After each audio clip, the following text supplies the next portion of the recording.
No one in the galaxy ever expected peace to begin like this. Not with guns, not with treaties, not with soldiers in armor, but with a little boy and a kiss. The war had ended, but the fear had not. For years, the galaxy had watched the skies burn. The enemy was not an army. It was a single creature. A living weapon, die. A dragon made not by nature, but by science and war. Her name was Nyrix. She was larger than a battleship, born in a lab shaped by fire. Her black wings could cover the sun, and her roar had made whole cities crumble. Her breath melted steel. Her claws had shredded fleets. For a long time, she was the galaxy's nightmare, but now she was chained. The war was over. Her masters, the Ellerin Empire, were gone, dead or hiding. The Council of Planets had captured her and brought her to Nova Sangre, the galaxy's capital. She lay in a deep valley, locked down with shields and energy chains. Her wings were clipped. Her mouth was covered with a heavy muzzle. Every hour, guards watched her from high towers. Every second, satellites floated above her, ready to fire if she even moved too fast. No one knew what to do with her. She's too dangerous, the Thurian ambassador shouted. She must be destroyed, said another alien delegate. She is not just a beast. A quiet voice from the Valkyrie spoke. She is alive. She was used. Is the sword guilty for the hand that swung it? The debate lasted for days. Across the galaxy, billions of beings watched the live council debates. Everyone wanted justice. Everyone wanted safety. But the council could not agree, and in the middle of this storm stood a little boy. His name was Jiho. He was 6 years old. He didn't speak much. He hadn't smiled in months. His eyes were dark and quiet, like he was always listening to something far away. His mother, Captain Hannah Vance, was a hero of the war. She had led the final battle that brought down the Ellerin stronghold. Her husband Jiho's father had died in the early attacks. Since then, Jiho had only spoken to his mother and to the small paper notebook he carried. Hannah had no one to leave Jiho with, so she brought him to Nova Sangre, where the council was meeting. She believed it was safeguards everywhere, strong walls, a peaceful time. But she forgot something important. Jiho was quiet, and when a child is quiet, the world doesn't notice him moving. On the third day of the council debate, Hannah and Jiho stood in the viewing tower. Far below, Nyrix lay in the valley, her body still, her chains glowing. Clouds hung low over the mountains. Her scales shimmered like broken stars. She's sad, Jiho whispered, pressing his hands to the glass. Hannah, look down at him. She's dangerous. She's lonely, Jiho said. That night the guards changed shift. The politicians argued. The scientists reviewed reports. No one saw Jiho slip away. He had watched his mother walk the halls. He remembered every code. She typed. He had listened closely, even when no one thought he was listening.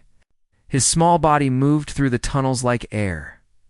By the time a guard spotted him on the outer deck, it was too late. The child was already walking down the hill, toward the dragon. A shout rang through the tower. Stop that child, to slow billions. Watched on screen as Jiho walked toward the chained dragon. Some screamed, some gasped. Some covered their faces. Nyrix didn't move. Her giant golden eyes slowly opened. Her breath, thick and cold, misted into the sky. Jiho stopped just in front of her nose. His hands were shaking. His legs trembled. But he did not run. You're not evil, he said softly. They made you do bad things, but you didn't want to. Nyrix blinked. She sniffed the air. She smelled fear, yes, but also something else. Something warm, innocent. The boy stood on his toes. He reached up with both hands and gently kissed the tip of her nose. The galaxy held its breath. The guards froze. The dragon stayed still. Jiho turned around to the shocked guards and said in a small voice, "She's not angry anymore." That moment was broadcast to every corner of the universe. The image of a boy, barely taller than the dragon's claw, pressing a kiss to the nose of a weapon that had burned moons, made every species stop and think. A Suran reporter said, "We have seen war. But today, we may have seen something greater," a Valkyrie poet wrote. The fire inside the dragon met the warmth of a child. It chose not to burn. Inside the council chamber, silence fell. One ambassador whispered, "Even a child understands what we have forgotten. Pain does not make someone evil." That night, Hannah held Jiho tightly, her face buried in his hair. She shook with fear. "You could have died," she said, again and again. Jiho looked up and answered, "She didn't." "Want to hurt me?" Felt it. The galaxy could not stop watching. Every screen, every report. Every voice spoke of only one thing, now not the war. Not the council, but the boy who kissed the dragon. They called him the dragon's child. But Jiho didn't care about the names. He didn't care about the fame or the questions.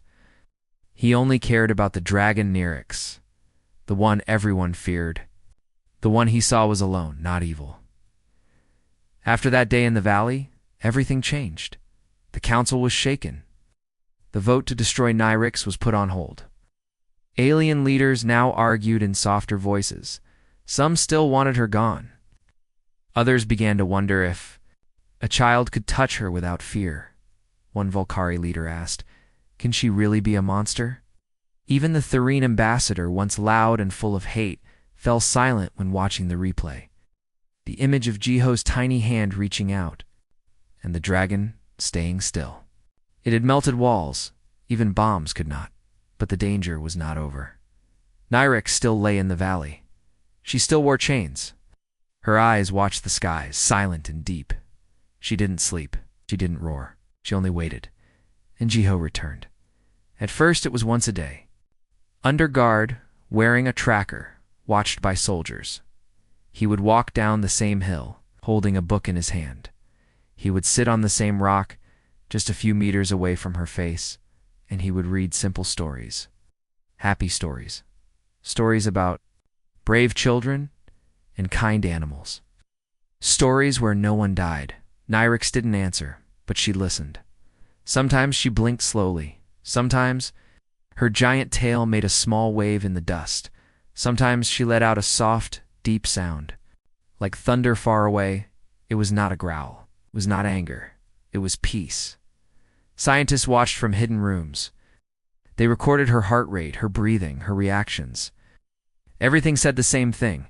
She was calmer near Jiho. Hannah, Jiho's mother, watched with fear and hope. "You shouldn't be this brave," she told him. But Jiho only smiled gently. "She's not what they say. She just needs someone." After a week, something happened that changed everything again.